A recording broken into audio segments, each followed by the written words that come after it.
ដឹងឬអត់ការស្រឡាញ់ខ្លួនឯងគឺជាទង្វើដែលល្អសម្រាប់ខ្លួនឯងហើយអ្នកទាំងអស់គ្នាស្រឡាញ់ខ្លួនឯងកាន់តែច្រើននោះនឹងនាំអ្នកទាំងអស់គ្នាទៅរកភាពអត់គូរវល់តែស្រឡាញ់ខ្លួនឯងស្រឡាញ់គេខ្លះផងស្រឡាញ់គេបានគេស្រឡាញ់យើងចាំអ្នកបាត់បង់មកគូនេះបានអត់អ្នកទាំងអស់គ្នាអូយពេលហ្នឹងល្បីមែនទេណាគេមើលវីដេអូគាត់ក៏រំភើបដែរអ្នកទាំងអស់គ្នាគាត់បានសំសង្សាររបស់គាត់នឹងរៀបការនៅក្នុងចំណោមមនុស្សជាច្រើននៅក្នុងឆាកតន្ត្រីរបស់ឡាស៊ីម៉ានៅបាត់ដំបងអ្នកទាំងអស់គ្នាអូយលយមែនទេបើសិនជាខ្ញុំក៏ចង់ធ្វើអញ្ចឹងដែរបើសិនមានសង្សារតែអ្នកទាំងអស់គ្នាអាកាសបានមកដល់ទៀតហើយ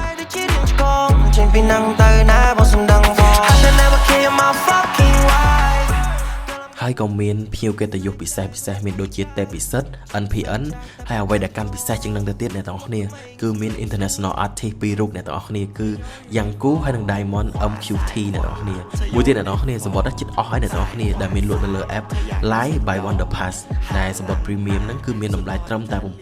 $7.99ហើយ VIP ហ្នឹងគឺមានតម្លៃ